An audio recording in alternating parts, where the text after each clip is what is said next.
रात्री झोप येत नव्हती म्हणून रील्स स्क्रोल करताना मला फक्त आणि फक्त खाण्याच्या पदार्थांचे रील्स येत होते.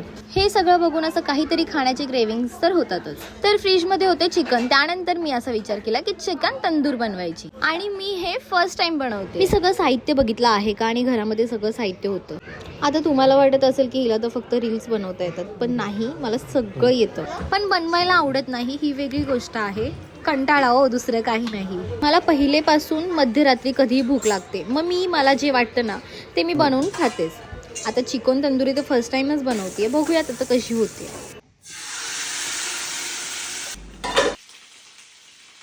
दिसते की नाही प्रॉपर रेस्टॉरंट टाईप तंदुरी. मला जेवण बनवताना थोडीशी भीती वाटते, कारण मी जेव्हा पण जेवण बनवते तेव्हा मला थोडा ना थोडा चटका लागतो. स्मेल तर प्रॉपर चिकन तंदूर सारखा येत होता, म्हणजे आपण जसं रेस्टॉरंटमध्ये खातो सेम तसा.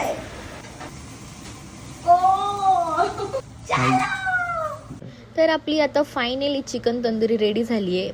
इतकी यम्मी झाली होती ना गाईज, म्हणजे मी फर्स्ट टाइम बनवली आहे आणि मला स्वतःला विश्वास नाही होते की हे मी बनवलंय. हा मिनी व्लॉग तुम्हाला कसा वाटला ते कमेंट करून नक्की सांगा आणि तुमच्यासाठी मी असेच छान छान मिनी व्लॉग घेऊन येत राहील. Bye bye.